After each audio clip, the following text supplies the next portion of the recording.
Hi everyone. Yesterday we began reading Fish in a Tree by Linda Mullally Hunt, and we were introduced to Allie, the main character. And so we left off with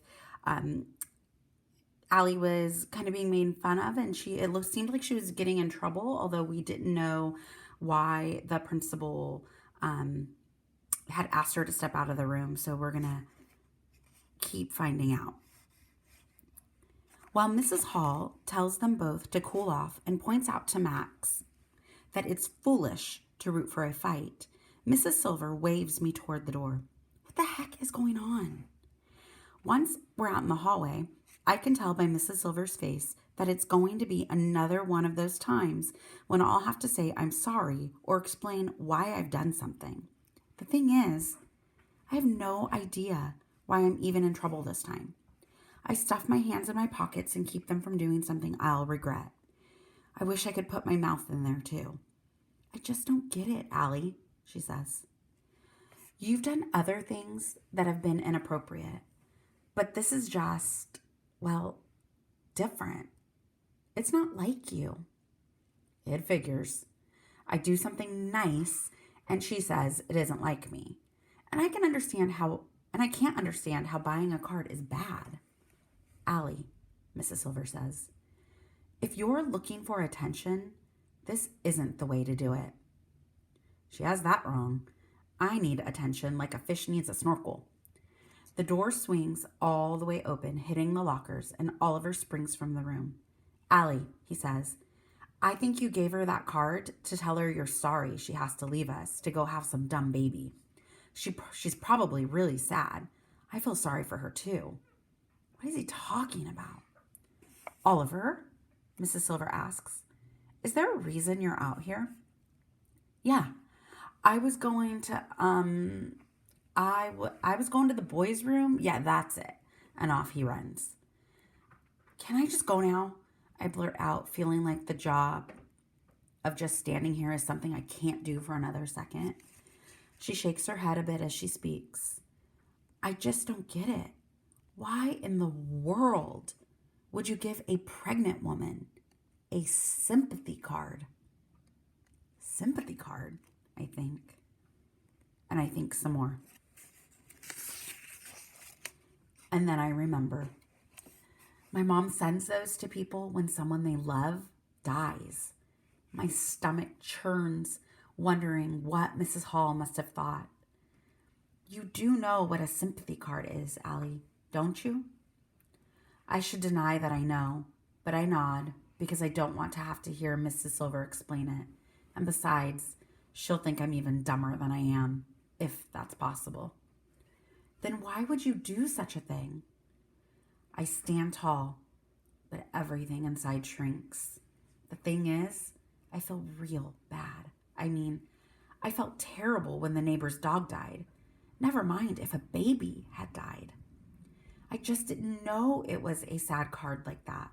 All I could see were her beautiful yellow flowers, and all I could imagine was how happy I was going to make her. But there are piles of reasons I can't tell the absolute truth. Not to her, not to anyone. No matter how many times I have prayed and worked and hoped, reading for me is still like trying to make sense of a can of alphabet soup that's been dumped on a plate. I just don't know how other people do it. Chapter 3, Never Up to Me. Leaning against the wall in the hallway, I stay quiet. Some little kids walk by, reminding me that I'm in 6th grade, the highest grade in this school, but I feel like a baby. Allie, do you have something to say? Mrs. Silver asks. I'm afraid to open my mouth because sometimes things just come out that get me in more trouble. Finally, she suggests we go to her office. I sit in the principal's office, staring out the window, silent. I wonder what it would be like to be able to relax at school and not have to worry every second of every minute. I wish I had my sketchbook of impossible things.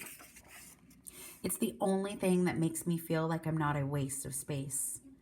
I like to watch the pictures in my head become real in my book. My recent favorite is a snowman that works in a furnace factory. And then I decide that the craziest, strangest, most unbelievable thing I could ever draw is me doing something right. Mrs. Silver's sigh brings me back to reality. Between last year and this year, you've been here for less than 5 months, Allie, and you've been to visit me far too much. You need to make some changes, she says. I sit silent. It's up to you. It's not up to me. It's never been up to me. Mrs. Silver's talking is like background noise, like the radio in the car. I don't have any words to explain. It was a mistake, and I'm ashamed, and I don't feel like sharing that with her. She takes a breath. Did you think it would be funny? I shake my head. Did you want to hurt her? I look up quick. No, I wouldn't hurt her. And I wonder what I've wondered before. Should I just tell her? It's like my chair is over a trapdoor and there's a button to drop myself. I want to, but I'm afraid. I look up at her, looking at me all disappointed again. And I think that there's no use. They already think I'm a pain, so why add dumb to their list? It's not like they can help anyway. How can you cure dumb? And so I look out the window again, remind my mouth to keep shut. I've learned from the 7 different schools I've been to that it's better to stay quiet.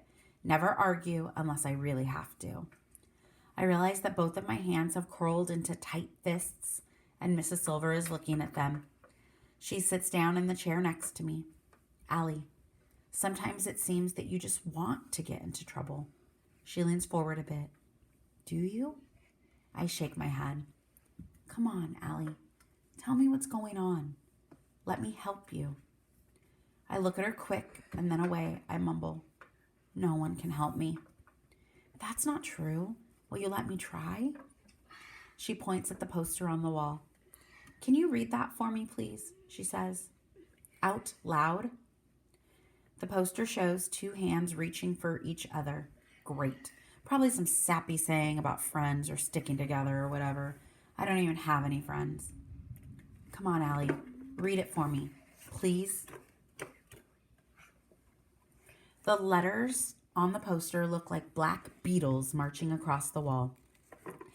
I could probably figure most of them out, but I need a lot of time.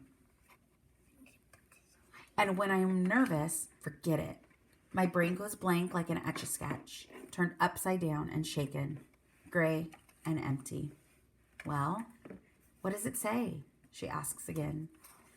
I don't need to read it to you. I get it, I say, trying to bluff, staring her dead in the eyes.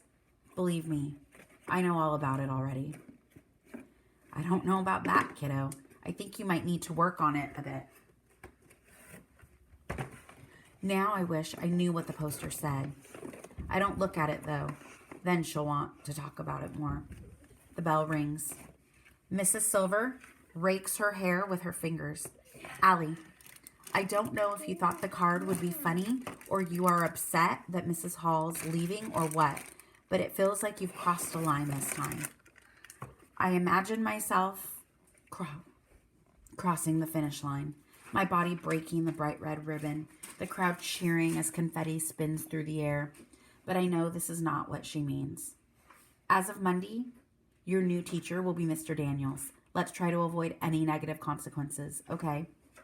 I think about how me avoiding consequences would be like the rain avoiding the sky. She waves me out, and as I stand, I look at that poster again. I wish I knew what it was I should learn, because I know that I should know a lot more than I do. She sighs as I leave her office, and I know she's tired of me. Even I'm tired of me. As I run from the office, the hallways are filling with the kids. I head back to my classroom to apologize to Mrs. Hall before the buses leave. I run up behind her, tap her on the shoulder. When she turns and looks at me, her face goes sad before straightening out. I stand there thinking how sorry I am, hoping she doesn't think I'd wish anything bad on her baby. But I can't find the words. My mind does the Etch-a-Sketch thing. Blank. What is it, Allie? She finally asks. She puts her hands on her big belly like she needs to protect it. I turn and run out of the room, down the hall and out the front door.